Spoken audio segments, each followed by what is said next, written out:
if you have any bones in your body, this outfit is for you. And if you have ever broken your bone in the UFC, this outfit is especially for you. Especially here in the pants. Actually, especially this. 2024 was an amazing year for the UFC. Let's recap it. Let's go through it. There's a lot of things to discuss. Got a lot of figures. Is there any order to this? No, because this is dynamic instability, and so we go on vibes. We go in the order of our hearts. Skeleton in the order of all the broken bones. So, I think the craziest and most significant aspect of 2024 is something that a lot of people have been talking about, which it could be we're entering the last year of the ESPN deal with the UFC, so this could be the beginning of the end in terms of that partnership and the way that we've become accustomed to seeing fights going all in one place. Like, it could be in a couple of years we end up streaming it on Peacock one night, on Netflix the other night. Like, we'll be like football fans. We'll be absolutely lost out of our minds, like not sure when to watch the game. Like, I'd like to be interested in football, but it's always playing on a different network, so I never know what's going on. And, sports are the last programmed television, as Ariel Helwani puts it. And it's going to be interesting to see where the UFC goes in 2025. What the hell is next after that, when the deal is up. But let's get into the fight, not the business. Enough of the business. Who cares about the business? I sometimes care about the business. Who is the fighter of the year? You know what? Some might say that it's Ilia Topuria. Some might say Alex Guerra. I say it's Cub Swanson. Okay? Yeah. I don't care what you think. I think that the fighter of the year is Cub Swanson because, you know what? It may be that he has had 2 Fight of the Night bonuses. I don't care if one of them is a loss. Listen, here's the reality. Only 2 people in 2024 got a Fight of the Night bonus twice, and one of those people is Cub Swanson, okay? Not only did he get it twice, though, I don't care if one of them is lost, because the reality is that Dustin Poirier is the only other person to get 2 Fight of the Night bonuses in 2024. I think, you can correct me, I don't care if I'm wrong. Again, I'm a dynamic instability, it's fine, take it as it is. But Cub Swanson also set a new high for featherweights with the amount of bonuses that he's received in his career, and according to the Lords of MMA Junkie, that's his 11th bonus. Yeah, Cub Swanson is a G for that, and for the amazing retirement, the fight against Billy, that was just so good. That's a great way to end your career, great way to end on top. SoCal forever. Love Cub Swanson, just what an amazing year. 2 good fights, 2 Fight of the Night bonuses. I mean, come on, like that's, and just like what a classy retirement. Like, that's my man. Okay? Not my man in that way. You know what I mean. Cub Swanson. We're on Bing. Yeah, I don't care what you think. That one. That's the one. Yeah. Fighter of the year. Cub Swanson. Yep. Knockout of the year. We all know. Okay? That's amazing. How many times do we all know? Actually, I feel like every year we all know, but this is insane. So we have a record-breaking knockout this year for Knockout of the Year. Obviously, it's Max Holloway versus Justin Gaethje. Justin Gaethje goes down with just 1 second of the 5 rounds to remain. What's going on with that? Absolutely, what is going on with that? So amazing. Only happened once ever before, which is kind of astonishing to think about that that's happened once before. Most successful fighter. Who had the most success? How do we judge that? Well, you know what? I have a feeling that Carlos Prates, Charles Johnson, and Joaquin Buckley can be considered the fighters who are the most successful, being the only ones who have gone 4-0 in the octagon in 2024. That's a lot of fights. That's a lot of wins. We know that the fighting nerds are making it big. We know Joaquin Buckley just had, a great closeout to the year and really made a name for himself, and hopefully he is setting up another great matchup with Kamaru Usman. Ow. Submission of the year has to go to Hamzat versus Robert Whittaker when he destroyed his face. Wait, let's bring that up. No, what is... Yeah. It has to be this. Yeah. Low budget. Guys. Gals. Non-binaries. Everybody. Everybody in the room. Fight of the year. Not fighter. Okay? Not knockout. Not submission. Fight. In totality. Okay? I feel like we have got to say that it's Esteban Ribovic versus Daniel Zellhuber. Do we remember UFC Noche? Do we? Because that fight was insane. Next category, biggest star.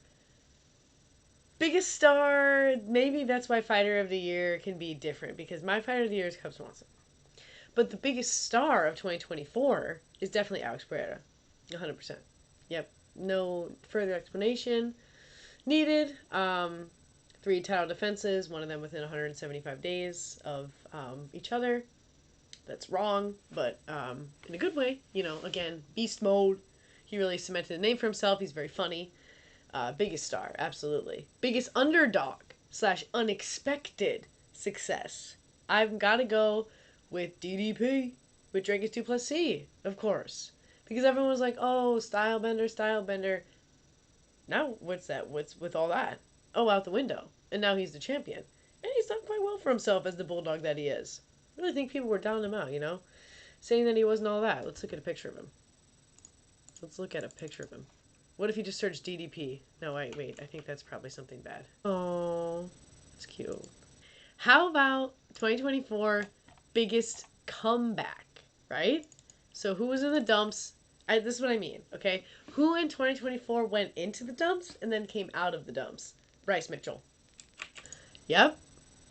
This guy right here. Into the dumps, out of the dumps. You know where he went to the dumps? When he fought Josh Emmett and he lost his face. Remember? Well, he didn't lose his face. It was just very brutal. He went to sleep, okay? He went against Josh Emmett, and it wasn't looking good. And then, shortly after that, before it was all over, he fought Cron Gracie. And you know, I mean, yeah. Cron Gracie, a bit of a one-dimensional fighter at this point. But it was amazing, all right? Back on top, I would say that that's the biggest comeback. 2024, Bryce Mitchell, right? Okay. How about breakout fighter? Fighter who maybe you didn't know about or you knew about, but now you have some testimony to. There's two. Controversial, perhaps. Perhaps not. Renato Money Boy Cano. If you didn't know him before, you know him now, right? I think so. He's just on an absolute tear, crushing everybody in his path, looking good. Okay, so his Benoit Saint Denis takeover, yeah, absolutely. I also think on a different side, while she might have been famous, people were itching to see her enter the UFC, and many people didn't have the true context, the true knowledge that is Kayla Harrison, and now they see the truth. So I would say breakout fighter number 2 is Kayla Harrison, because if you don't know, now you know. And we're on our way to the top. Lastly, let's go over some just like epic highlights. When they were, yes, when this happened for, I don't know, 3 minutes, that was haunting. Okay, it was absolutely haunting. There's something about it. Oh, it's so amazing. I feel like you can kind of see the wavering in his eyes. I don't know, let me know. This, locked in. Chama, honestly. Seriously, are we? Yeah, we're locked in. So that was great. That's the first epic highlight. UFC Noche. Stop. That was amazing. It was kind of like, it was surreal, you know, even if you didn't get a little too drunk that night and stared up at a screen like this. Like, it was surreal. I'm trying to find the outfits. They were unique. Oh, God. This is how you know you gotta take pictures of shit when it happens. Anyway, the outfits. Like, that was amazing. They had them all dressed in different, like, traditional Mexican garb from different times in our history. The hell, it was so amazing. So that was cool, the Sphere. How about the BMF knockout? I know, we talked about it already like 2 minutes ago. That was definitely a highlight too. Okay, but speaking of knockouts, wait. Yes, oh my god. How about the spinning back fist knockout from Shara Bullet against Arman Petrosian? Oh my gosh, absolutely that. Absolutely devastating. We know it. It's in the experience video. Talked enough about 2024. What about 2025? I have a wish list. I have predictions. Let me throw them all together in one list and let you decide which is a potential reality and which is a delusion of mine. Completely up to you. First of all, Aspinall versus Jones for the title. Jones' last return. Sounds good. Aspinall could be fighter of the year in 2025 if he simply does that. And by do that, I mean beat John Jones, obviously. DDP versus Hamzat for the title. I know. We'll see. Juliana Pena versus Kayla Harrison. Please God, save the bantamweight division. Yep. UFC Spain. Not controversial. That is not controversial. UFC Spain, basically guaranteed. Come on, if we don't do UFC Spain, but where is it going to be? Madrid or Barcelona? That's actually a really tough question. I feel like it's Barcelona because I'm flipping a coin. All right, Merab defends his title twice. Yep, 2 times. I think Merab is going to be dominant in 2025. He might be the fighter of the year. Bryce Mitchell? Yep, you remember him. Breaks into the top 10. Top 5, even by the end of 2025. 13 right now. Anthony Smith takes a break from fighting for the year. Please don't come back for that time, respectfully. Take some time to heal. Peyton Talbot makes it big. He's going to be the 2025 breakout star. He might be your breakout star for 2024, but I think he's got a little bit more to show, a couple more fans to gather. Interesting fellow. Renato Moicano fights for the lightweight belt by the end of 2025. Yep, I believe it. Ian Gary makes a comeback big. 2 wins to get his win streak kicking back. And oh my god, I can't say this guy's name. Caio Borraio. Caio Borraio. Caio Borraio. Caio Borraio. Oh man. Free Spirit. You know him, okay? You know his name. He, I believe, is going to get a title shot by the end of the year. Could be against DDP, could be against Hamza. What's happening in the middleweight division? A lot, but I say why not? I think we're going to see our king, Poatan, make his heavyweight debut, and I think that'll be very exciting. I don't know against who, but I think it's going to happen. And lastly, I think that we'll see our Joaquin Buckley versus Kamaru Usman. That's an easy one, Again, just throw that in there at the end. Throw it in there at the end. Not anything too crazy. And then I think maybe Buckley's on his way to getting a title shot of his own, and that would be pretty amazing, pretty cool, interesting guy. And then I guess one more little thing. I hope Kobe Covington disappears forever into the abyss. Actually, it's very likely that Kobe Covington will disappear forever into the abyss. And that is the end, I suppose. It's a bad way to end it. Maybe we should end it with switching the order. Let's end with Peyton Talbot. Yeah.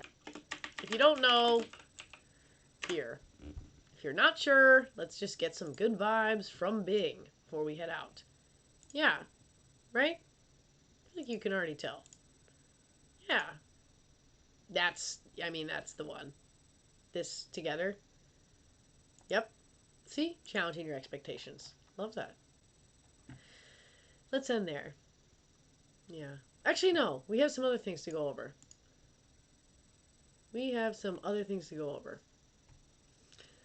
Just real quick. Alright. Let's just look at it. 42 events, 21 different cities, 10 countries, 5 continents. That's amazing. Let's just highlight some cool things on here. Okay. Shortest fight, that's irrelevant. That's weird statistics. Don't care. Actually, this is relevant. Sexism. Hello. Lowest. Maybe it was also boring. That's a lot of Fight Night bonuses. We could do better. Yeah, we could do way better than that. Okay. Most knockouts at a single event went to... Wow. Okay, you know what? I take it back. This is fucked up. Alright, look. So, most knockouts at a single event went to UFC ESPN 54 Blanchfield versus Fior. But watch this. The lowest income gate was Blanchfield versus Fior. Okay, that's... Wow. I can't believe that. I can't even believe I insinuated that it could have been boring. What do I have? The memory of a fruit fly who's dead? That's fucked up. You see that? 8 TKO knockout. Oh, wow. Tied with 8 other events for the most in the company's history. Yet we're racking in pennies? That's fine. This is good. Okay. Most submissions at a single event. These are weird. These are not like... let's go to like the people. Hold on. Let's just check. Oh, that's... Okay. UFC 308, Topuria Holloway had the most favorites come through victorious, with 12 of 13 winning. On the flip side, 7 underdogs won at Strickland versus Duplessis, including Duplessis. Was he, though, actually? I made that up. Alright. Yikes. Division info. Heavyweight, still John Jones. We started Jones, we ended Jones. Obviously, Andrei Arlovsky still has the most fighters in, most fights in the history. Most stoppages were still at Day-Lou. Light heavyweight, looking good. Champion at the beginning, champion at the end. Poetons reigns supreme. Oven St. Preux fighting a shit ton. Okay. Good stuff. Middleweight, Duplessis. Started Sean Strickland. I mean, that was kind of insane to begin with. We ended with Duplessis. Nice. Look at that. Michael Bisping. Still got the most wins. That's our boy. Okay. Below Muhammad. Bloodied up. Tough man. Beat Leon Edwards. Comeback. Revenge. New champion. Lightweight. Islam. Makhachev. Hell yeah. Jim Miller still breaking bones. Featherweight. We started with Volkanovski. We ended with Topuria. It was probably the biggest flip of the season. Also getting the better of Max Holloway. Okay, almost there. Bantamweight. We started with Sean O'Malley, and then he got dominated by Merab Dvalishvili, new champion. Ew, foot. Juliana Pena. She went to fill in bantamweight. Flyweight. Pantoja. Talk about dominance. This guy's got it. 2024, honestly, fighter of the year. Give it to him. Women's flyweight, we started with Alexa Grasso. Wasn't able to defend. Epic, though, overall. What do we got going on? Winning streak. Fiora's going for it. 7. Damn. And that fight was still such an undersell. That's fucked up. Breakout star of the year. Aaron Blanchfield. Alright, strawweight. Zhang Wei Li. Let's go. Okay. This is crazy. Raquel Pennington becomes UFC champion in her 18th Octagon appearance. That's a long time coming. Duplessis, first South African champion. Oh yeah. 5th fighter in history to force a title change by split decision. Controversial. Ilia Topuria became the first Georgian champion, but he is one of 2. Merab Dvalishvili. And Sean O'Malley pummeled the shit out of Marlon Vera in UFC 299 for the single fight record for bantamweight championship bout with 220 significant strikes. Max Holloway is the first fighter in the history to have an interim and undisputed and the totally made up BMF title. Nice.